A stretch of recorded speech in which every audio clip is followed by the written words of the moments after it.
ચાલો મિત્રો, હવે નેક્સ્ટ ટોપિક આપણે જોઈએ ઘન પદાર્થનું દ્રવ્યમાન કેન્દ્ર નક્કી કરવાની સૈદ્ધાંતિક રીત. બરોબર. હવે આપણે કોઈ પણ ઘન પદાર્થ વિચારીએ તો તે અસંખ્ય કણોનો બનેલો હોય અને આ અસંખ્ય કણો તે પદાર્થની અંદર સતત વિતરિત થયેલા હોય. બરોબર. તો આવા કિસ્સાની અંદર આપણે તેનું દ્રવ્યમાન કેન્દ્ર કેવી રીતે નક્કી કરવું?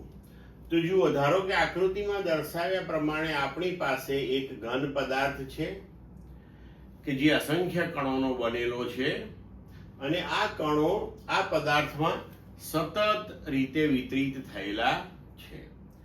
તો આવા કિસ્સાની અંદર આ પદાર્થનું દ્રવ્યમાન કેન્દ્ર શોધવા માટે આપણે શું કરવું પડે કે આ પદાર્થને આપણે અત્યંત સૂક્ષ્મ એવા દળખંડોનો બનેલો હોય તેમ કલ્પી લેવો પડે. એટલે કે દાખલા તરીકે આ જે ઘન પદાર્થ છે એ delta M1, delta M2 up to delta Mn એવા સૂક્ષ્મ સૂક્ષ્મ સૂક્ષ્મ સૂક્ષ્મ દળખંડોનો બનેલો છે. અને ધારો કે અનુક્રમે આ દળખંડોના સ્થાન સદિશ એ ઉગમ બિંદુની સાપેક્ષે R1, R2, R3 up to Rn છે. તો આ કિસ્સાની અંદર આપણે પદાર્થના દ્રવ્યમાન કેન્દ્રનો સ્થાન સદિશ જે છે એ લખી શકીએ કે સદિશ R બરાબર delta M1 R1 plus delta M2 R2 plus up to delta Mn Rn અને ભાગ્યા અહીંયા આપણે લખીએ up to delta Mn Rn ભાગ્યા delta M1 plus delta M2 up to delta Mn. હવે જો આપણે આ બધા જ દ્રવ્યમાન ખંડો જે છે એ સતત રીતે વિતરિત થયેલા લઈએ અને એ દળખંડ જે છે અત્યંત સૂક્ષ્મ લઈએ એટલે કે ડેલ્ટા M ટેન્ડ્સ ટુ 0 લઈએ તો આપણે જાણીએ છીએ કે આ સરવાળો જે છે એ સંકલનમાં પરિણમે.